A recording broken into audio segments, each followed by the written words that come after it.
everyone, how are you? I hope you all are fine. I am Priyanka Gupta. Welcome to my online class. आज मैं आपके साथ discuss करूंगी classification of algae on the basis of pigmentation.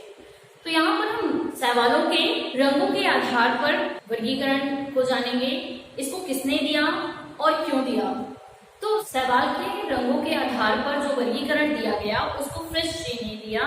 उन्होंने शैवालों में पाए जाने वाले वर्णकों के आधार पर इनका क्लासिफिकेशन किया। अब यहाँ पे एक नया टॉपिक उठता है कि यहाँ पर शैवालों के पिगमेंटेशन के बेसिस पर तो उनको क्लासिफाइड कर दिया गया, लेकिन कितने कुल में वर्गीकृत किया गया, तो उन्हें 3 कुल में वर्गीकृत किया गया। पहला है क्लोरोफाइसी, दूसरा फियोफाइसी, तीसरा रोडोफाइसी। अब यहाँ पर हम बात करते हैं। अच्छा, आपके मन में एक क्वेश्चन नहीं उठता कि फाइसी क्यों बोलते हैं या एसी क्यों लगा है सबके पीछे। तो प्लांट किंगडम की अपनी एक अलग से टैक्सोनॉमी है जिसमें हर फैमिली के पीछे एक वर्ड जुड़ा होता है एसी, जैसे लेग्यूमिनेसी, पेपेलियोनेसी, लैमिनेसी, ब्रासिकेसी, मालवेसी।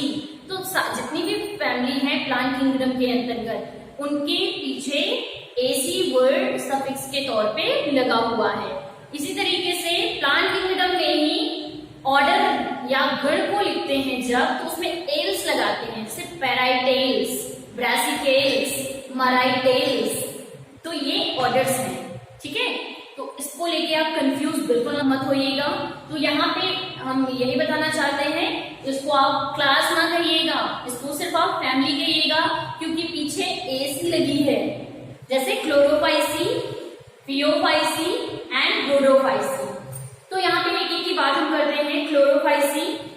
क्लोरोफाइसी के जो सदस्य होते हैं वो एक कोशिकीय होते हैं और समूह में होते हैं, इसलिए इनको कॉलोनियल फॉर्म में भी बोला जाता है। ये कॉलोनी बनाकर रहते हैं, इस कारण से इन्हें थैलस नाम दिया जाता है। हिंदी में इन्हें सुकाए भी कहते हैं। इनके यहाँ क्लोरोफिल ए और क्लोरोफिल सी प्रभावी मात्रा में पाए जाते हैं। इस कारण से क्लोरोफाइसी के जो सदस्य हैं उनका रंग हरा दिखाई देता है।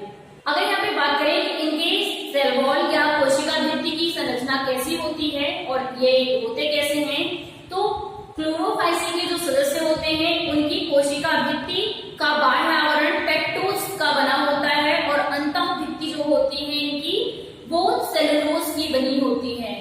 इनके यहाँ गमन करने के लिए फ्लैजिला पाए जाते हैं, जिनको हम हिंदी में कशाविका कहते हैं। ये इनको चलने में मदद करते हैं और जनन की प्रक्रिया के लिए इनके यहाँ जूस्पोरेंजियम बनते हैं, जिसमें जूस्पोर का निर्माण होता है।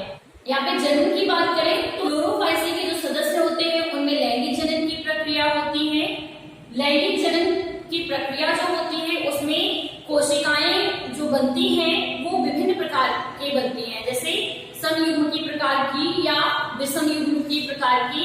तो समयुग्मकी और विषमयुग्मकी को क्या कहते हैं इंग्लिश में? समयुग्मकी को कहते हैं आइसोगेमी, विषमयुग्मकी को कहते हैं एनाइसोगेमी। तो समयुग्मकी क्या है यहाँ पे और विषमयुग्मकी के बारे में हम डिस्कस करते हैं थोड़ा सा।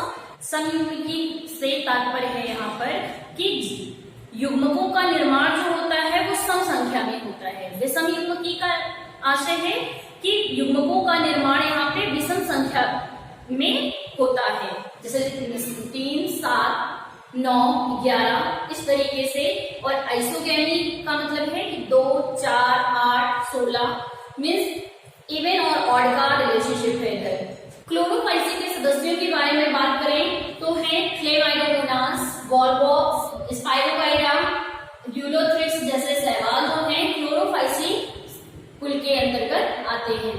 अब हम सेकंड में बात करना चाहेंगे फियोफाइसी की। फियोफाइसी जो फैमिली है इसमें भी एसी लगा है, इसलिए मैं इसको फैमिली बोल रही हूँ। फियोफाइसी के जो मेंबर होते हैं वो भूरे और सुनहरे रंग के होते हैं।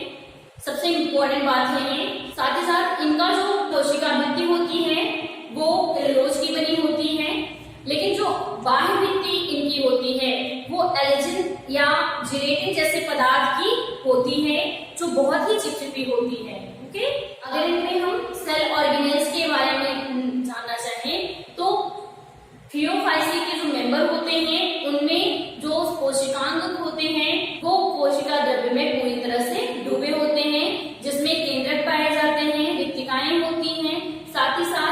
लवक भी पाए जाते हैं जो इनमें पिगमेंटेशन के लिए रिस्पॉन्सिबल होते हैं। एक नई बात है कि पियोफाइसी के जो मेंबर होते हैं वो तंतुमय होते हैं, साथ ही साथ ब्रांच्ड होते हैं, मींस शाखित होते हैं, जैसे एक्टोकार्पस हो गए, कैल्प हो गए, सागासम हो गया, फ्यूकस हो गए। आपको एक और इंटरेस्टिंग बात मैं बताना चाहूंगी, कैल्प नामक शैवाल आपने सुना होगा, अगर नहीं सुना है तो अभी सुन लीजिए कि कैल्प नामक शैवाल जो होते हैं उनकी लेंथ जो होती है बहुत ही लंबी होती है, मीन्स 100 मीटर लंबे शैवाल ये होते हैं। नेक्स्ट वन, इनके यहाँ जो वर्णक पाए जाते हैं वो क्लोरोफिल ए और सी होते हैं, पाए जाते हैं। इनमें कैरोटेनॉइड होता है, साथ ही साथ जेंथोफिल भी पाया जाता है और इसी के कारण इसमें फियोकोजेंथिन नामक वर्णक बनता है, जिसके कारण यहाँ के जो शैवाल हैं वो ब्राउन या भूरे होते हैं, साथ ही साथ जैतूनी हरे रंग के भी दिखते हैं। फियोफाइसी कुल के जो सदस्य हैं, अगर उनके पोषण के बारे में बात की जाए तो उनके सदस्यों में जो भोजन बनता है वो जटिल कार्बोहाइड्रेट के रूप में बनता है, और जटिल कार्बोहाइड्रेट के रूप में बनने के साथ ही साथ जो भोजन संचित होता है वो लैमिनिन और मैनिटोल के रूप में संचित होता है। इनके यहाँ एक ये भी प्रक्रिया होती है कि इनका थैलस जो होता है वो सबस्ट्रेट से जुड़ा हुआ होता है।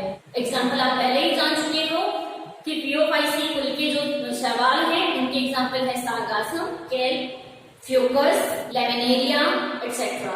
या थर्ड वन हमारा है रोडोफाइसी। रोडोफाइसी कुल के बारे में बात करें तो रोडोफाइसी कुल के जो मेंबर हैं उनमें लाल रंग के वर्णक पाए जाते हैं, और इनके शैवाल जो होते हैं लाल रंग के होते हैं।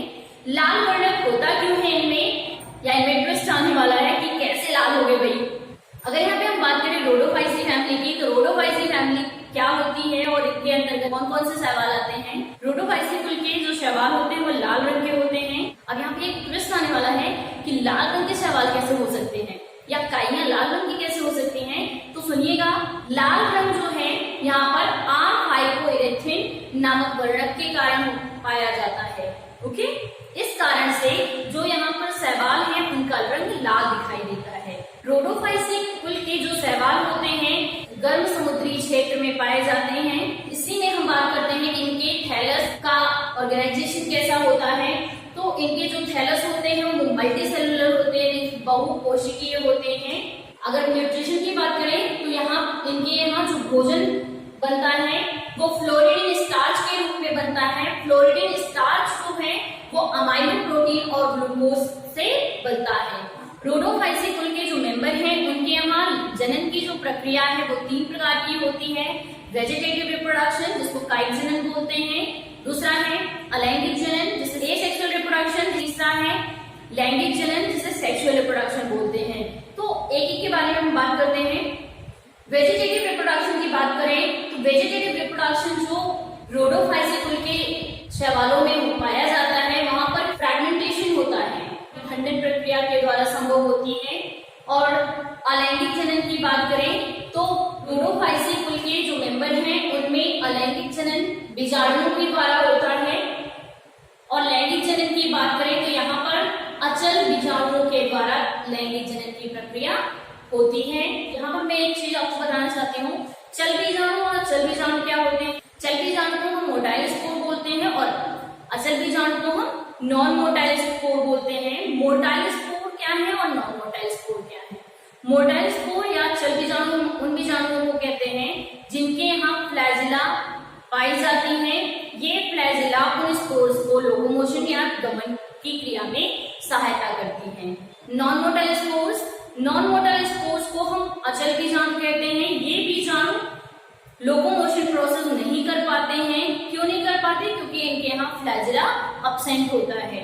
ओके, अब हम बात करते हैं रोडोफाइसी कुल के जो मेंबर हैं वो कौन कौन से हैं।